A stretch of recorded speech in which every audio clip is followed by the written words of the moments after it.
નમસ્કાર, Selvi teaching creation YouTube ચેનલમાં તમારું સ્વાગત છે. આજે આપણે ધોરણ 6ના ગણિત વિષયમાં એટલે કે ગણિત પ્રકાશમાં પ્રકરણ 1 ગણિતમાં પેટર્નનો સામાન્ય અભ્યાસક્રમ જોશું, જેનામાં ખાસ કરીને આપણે સામાન્ય પરિચય બધું જ મેળવી લેશું, જેનાથી આખો આ પાર્ટ છે એનું સોલ્યુશન તમને ઇઝીલી મળી જશે. તો સૌપ્રથમ ગણિતમાં પેટર્ન એટલે શું? તો કે ચોક્કસ નિયમ કે ક્રમને અનુસરતી સંખ્યાઓના સમૂહને પેટર્ન કહેવામાં આવે છે. એટલે નિયમ અથવા કે ક્રમમાં ચાલે છે. તો સૌપ્રથમ આપણે પેટર્નમાં જોઈએ તો આપણે પ્રાકૃતિક સંખ્યાની પેટર્ન પૂછાતી હોય કે પૂર્ણ સંખ્યા કે એકી સંખ્યા કે બેકી સંખ્યા કે પૂર્ણાંક સંખ્યા. તો પ્રાકૃતિક સંખ્યા એટલે શું? તો કે જેને કેપિટલ એન વડે દર્શાવવામાં આવે. પ્રાકૃતિક એટલે કે નેચરલ નંબર, જેની શરૂઆત 1, 2 થી 3 કરી અને અનંત સુધી ચાલે છે. એવી જ રીતે પૂર્ણ સંખ્યા, તો પૂર્ણ સંખ્યાને ડબલ્યુ વડે દર્શાવવામાં આવે એટલે કે હોલ નંબર, જેની શરૂઆત 0, 1, 2, 3 થી કરીને અનંત સુધી ચાલે છે. એવી જ રીતે એકી સંખ્યા એટલે કે ઓડ નંબર, જેમાં 1, 3, 5, 7 થી અનંત સુધી ચાલે. જે બેકી સંખ્યા, તો બેકી સંખ્યા એટલે ઇવન નંબર એટલે કે જે 2, 4, 6, 8. પછી આ રીતે તમને કદાચ કોઈ પેટર્ન પૂછાય તો આ પેટર્નનો ઉપયોગ કરી શકો છો.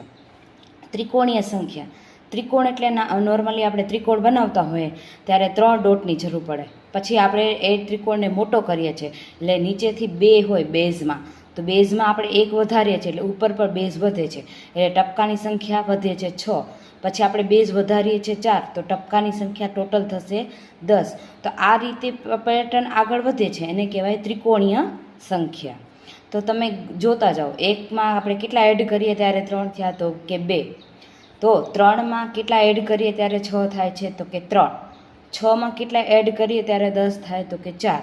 તો તમે 2, 3, 4, 5 એવી રીતે એડ થતા જાય છે અને આખો ત્રિકોણ રચાતો જાય છે. તો તમે આ પેટર્નનો ઉપયોગ કરી શકો છો. એવી જ રીતે ચોરસ એટલે કે પૂર્ણ વર્ગ સંખ્યા. પૂર્ણ વર્ગ એટલે કે આપણે વર્ગવાળી સંખ્યા જે શોધીએ છીએ તે, કે 1નો વર્ગ એટલે 1, 2નો વર્ગ એટલે 4, 3નો વર્ગ એટલે 9. તો આની પણ પેટર્ન છે કે ચોરસ એટલે 4 ડોટ જોઈએ. પછી આપણે બેઝ વધારીએ છીએ તો ઉપર પણ વધે છે. એવી રીતે આપણે આગળ ચોરસ બનાવતા જાય તો તેમ તેની સંખ્યા વધે છે. એ સંખ્યા આપણે કાઉન્ટ કરીએ, ડોટને કાઉન્ટ કરીએ તો આપણે વર્ગની આધારે મળશે કે 1, 4, 9, 16, 25 આવી રીતે મળશે. તો 4 કોનો વર્ગ છે? તો કે 2નો. 9 કોનો વર્ગ છે? તો કે 3નો. 16 કોનો વર્ગ છે? તો કે 4નો. આવી રીતે આપણે આગળ સંખ્યા મળશે. એવી જ રીતે ઘન સંખ્યા. ઘન એટલે કે આપણે જેને 3 વખત ગુણીને મળે એ સંખ્યા એટલે ઘન. જેમ કે 1નો ઘન એટલે 1 3 વખત ગુણાય તો 1. 2નો ઘન એટલે 2ને 3 વખત ગુણીએ તો 2 દુ 4, 4 દુ 8 એવી રીતે મળે. 27, 64, 125 આવી રીતે આપણે ક્રમશઃ ઘન સંખ્યા પણ મળે છે. જો ઘનથી આપણે ક્યુબ બનાવી શકીએ છીએ. ક્યુબ એટલે કે સમઘન બનાવીએ છીએ તે. તો ચાલો આપણે હવે સ્વાધ્યાયના આધારે આપણે પ્રશ્નના સોલ્યુશન જોવા જઈએ તો આપણે કેવી રીતે ના દાખલા પૂછાશે. આ હતી તો પ્રાથમિક માહિતી, પણ હવે જુઓ, એકી સંખ્યાઓ શોધવી હોય, આપણે નોર્મલી એકી સંખ્યા એટલે 1, 3, 5, 7 એવી રીતે હોય છે. તો આપણે સૂત્રના આધારે જો શોધવું હોય તો કેવી રીતે શોધાય? તો એનું સૂત્ર છે 2n - 1. n એટલે કે કોઈ પણ પ્રાકૃતિક સંખ્યા લેવાની છે અને 2 સાથે એનો ગુણાકાર થશે અને એનામાંથી 1 છે એ માઇનસ કરી દેવાનું રહેશે. જો આપણે n બરાબર 1 લઈએ તો પણ જવાબ મળે. n બરાબર કોઈ પણ સંખ્યા લઈ શકો છો, પણ n અને 2નો ગુણાકાર થવો જોઈએ અને એનામાંથી 1 છે એ માઇનસ થવો જોઈએ. એ જ રીતે આપણે બેકી સંખ્યા શોધવી હોય તો માત્ર 2 ગુણ્યા n કરવાના રહેશે. n એટલે કોઈ પણ પ્રાકૃતિક સંખ્યા લઈ શકો છો. એ જ રીતે ત્રિકોણીય સંખ્યા શોધવા માટેનું સૂત્ર છે કે n + 1 ભાગ્યા 2. એટલે કોઈ પણ પ્રાકૃતિક સંખ્યાનો સરવાળો કરવાનો છે એક સાથે અને એનો જ n સાથે ગુણાકાર કરવાનો. યાદ એ રાખવાનું કે બંને જગ્યાએ nની કિંમત એક જ હોવી જોઈએ. જો અહીંયા તમે n બરાબર 2 લ્યો તો આ પણ n બરાબર 2 જ લેવાનું રહેશે. એમાં તમે બદલાવ કરી શકતા નથી, તો તમારી ત્રિકોણ સંખ્યા નહીંતર મળશે નહીં. જો અહીંયા કને n બરાબર 3 લીધેલા છે તો 3 + 1 ભાગ્યા 2, તો 3 ને 1 થાય 4. તો 4 ગુણ્યા 3 કરો તો 4 12 ભાગ્યા 2 એટલે 12 અડધા કરીએ એટલે 6 મળે છે.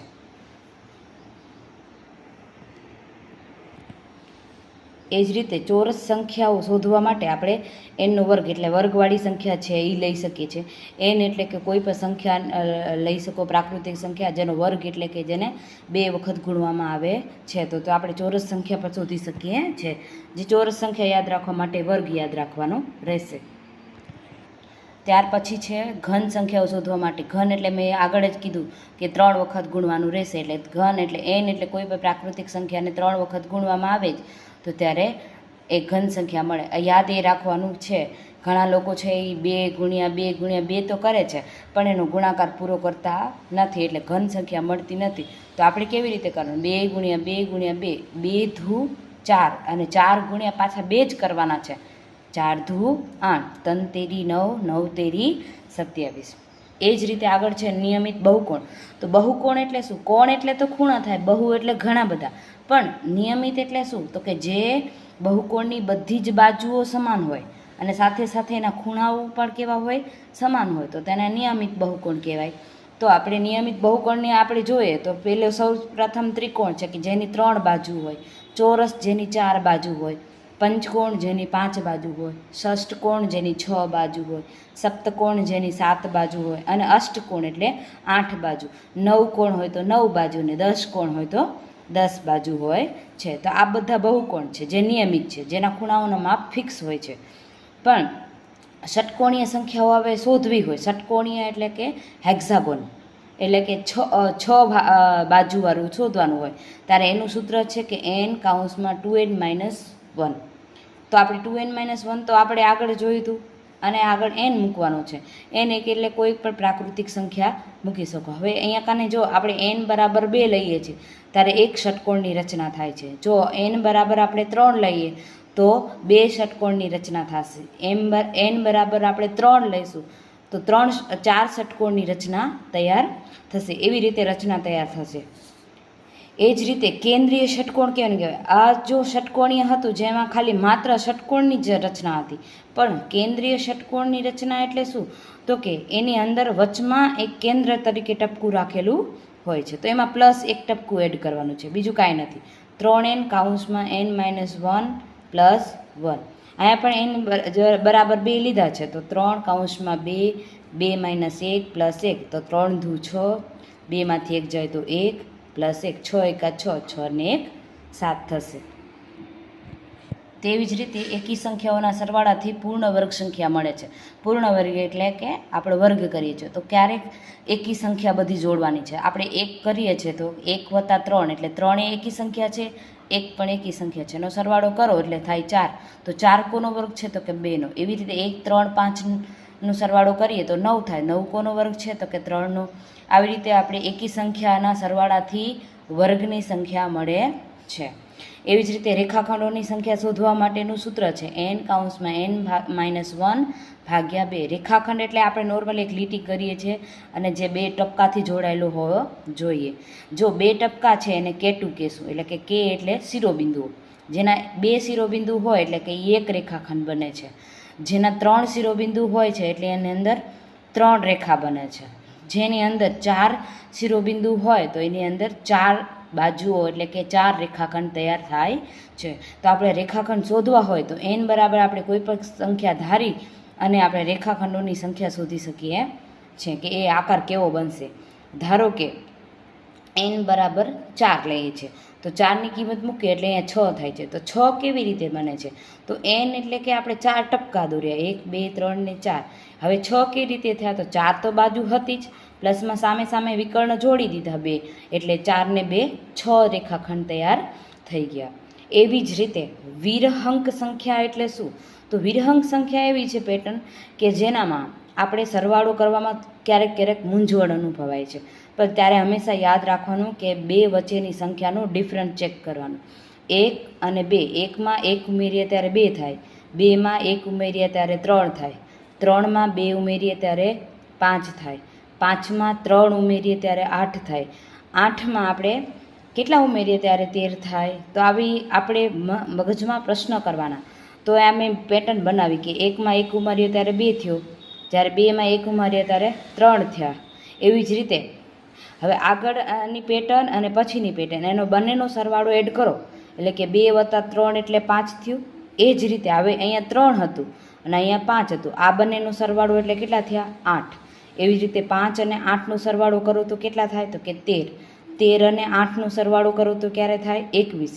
એવી જ રીતે 21 અને 13નો સરવાળો કરો તો તમને આગળની પેટર્ન મળે છે. મતલબ કે આગળની પેટર્નનો સરવાળો 2 + 1 એટલે 3, 3 + 2 એટલે 5, 5 + 3 એટલે 8, 8 + 5 એટલે 13 અને 13 + 8 એટલે 21.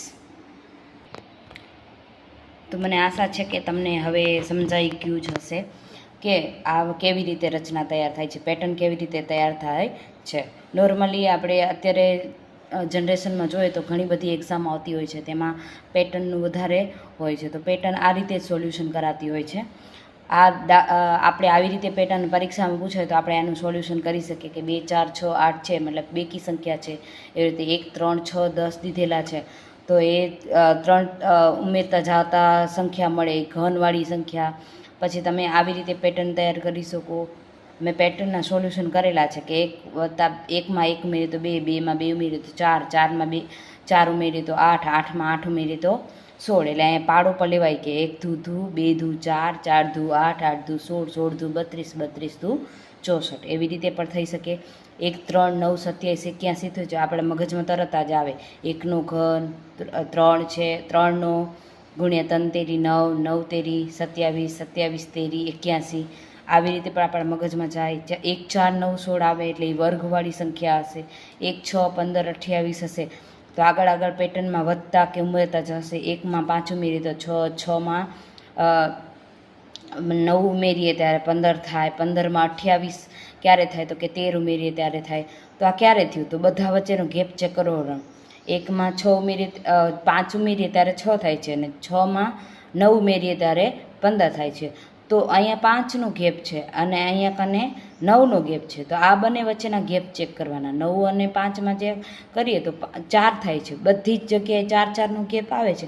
તો એ રીતે આગળનો સરવાળો એડ કરવાનો છે કે 4 ને 9 15, પછી 4 ને 17 કેટલા થાય? એવી રીતે આપણે ઉમેરતા જશો તો તમને આગળનું પેટર્ન આખી મળી જશે. Thank you.